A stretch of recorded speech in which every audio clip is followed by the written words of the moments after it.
पाकिस्तान में 2022 के सैलाब इतने शदीद थे कि उसने न सिर्फ एक तिहाई मुल्क को डुबो के रख दिया बल्कि 3.25 करोड़ अफराद की ज़िंदगियों को मुतासर भी किया। इन अफराद के न सिर्फ घर गए बल्कि रोज़गार भी चले गए। ये मामला इतना हसास हुआ कि पाकिस्तान आलमी मीडिया की तवज्जो का मरकज़ बन गया, जिसकी वजह से उसको इमदाद मिलना भी शुरू हो गई। लेकिन क्या 3.25 करोड़ अफराद सिर्फ इमदाद पर ही इन्हिसार करते रहेंगे या इनकी ज़िंदगियों, इनके घरों और इनके रोज़गारों की बहाली की तरफ भी बात की जाएगी?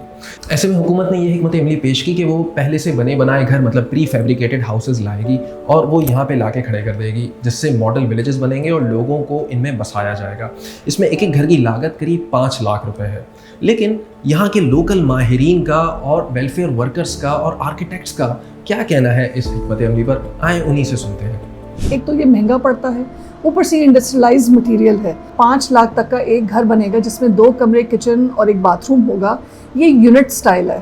अब ये यूनिट रूरल एरिया में कैसे इम्प्लीमेंट होगा, जबकि रूरल की लिविंग बहुत मुख्तलिफ होती है। आई एम टोल्ड कि 55 मिलियन लोग जो हैं वो डिस्प्लेस्ड हैं। मेरे लिए वो ट्रांसलेट होता है कि 5 मिलियन या 50 लाख ख़ानदान बेघर हैं, 50 लाख घर आपको चाहिए। सवाल ये कि इतने पहले गुर्बत इतनी ज़्यादा थी, अभी तो गुर्बत की इंतहा पहुँच गई ना। तो इसमें अगर आप बाहर से चीज़ें मंगवा के देंगे तो कितनों को देंगे? I would like to no.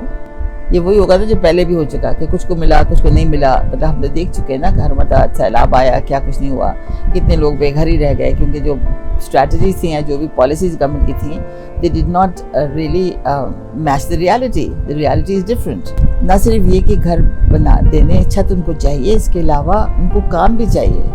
तो अगर आप कोई चीज़ बाहर से लेके आएंगे तो वो जो पैसा है वो तो बाहर चला गया ना। तो जो आपके इकोनॉमी में पैसा जाना चाहिए वो तो जाएगा ही नहीं। मेरा भी प्रीफैब है, लेकिन मेरा प्रीफैब बैम्बू का है, जो लोग खुद बनाते हैं।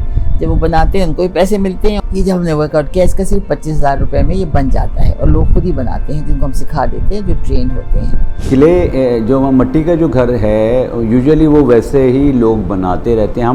हम जो थोड़ी सी इंटरवेंशन करते हैं वो ये करते हैं, थोड़ा सा रेत सतह पे करें, फाउंडेशन उसकी स्ट्रॉन्ग करते हैं और उसमें चूने का इस्तेमाल करवाते हैं। तो हम वहाँ पे लोकल मेसन्स को ये ट्रेनिंग देते हैं, ये किस तरह चूना जो वहाँ पे भूसा मिलता है उसका इस्तेमाल और मट्टी, वो तीनों चीज़ें मिक्स करके किस तरह सॉलिडिफाई करके दीवारें बनाई जा सकती हैं और फिर छत का डिज़ाइन देते हैं। हम इम्पोर्टेड आइडिया लोग लेके आते हैं, मतलब कहते हैं कि जी फैब्रिकेटेड जो है बाहर से बने बनाए घर मिलते हैं, उसकी दीवारें वो लेकर आएँ। तो इस प्रोसेस से जो मैंने अभी बताया, किले और लाइम वाले प्रोसेस से हम लोकल इकोनॉमी भी डेवलप कर रहे हैं। यानी अनस्किल्ड लेबर तो आपको घर वालों ने दे दी, स्किल लेबर को कॉस्ट मिल रही है।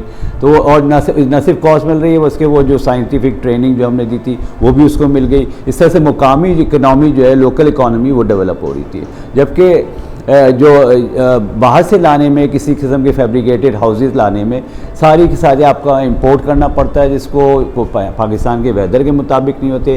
वो आपको प्रोटोटाइप करके देता है, वो बाहर इंटरनेशनल लेवल्स को देखता है और वो कहता है कि ये तरीका है रहने का।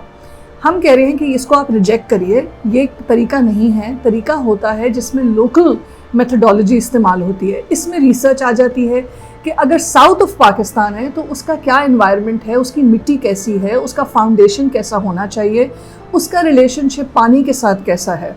इसी तरह अगर नॉर्थ में कभी कोई जैसे कि अर्थक्वेक आ जाता है या कोई अलग तरीके का कोई क्राइसिस आ जाता है, तो हमें उस हिसाब से उस एनवायरनमेंट को देखना पड़ेगा कि वो नॉर्थ में कौन सा मटेरियल इस्तेमाल करेंगे जिससे उनका आर्किटेक्चरल सेव हो जाए और कल को उनको इस तरह की मुसीबत में ना आना पड़े जिसमें उनके पूरे घर कोलैप्स कर जाएं।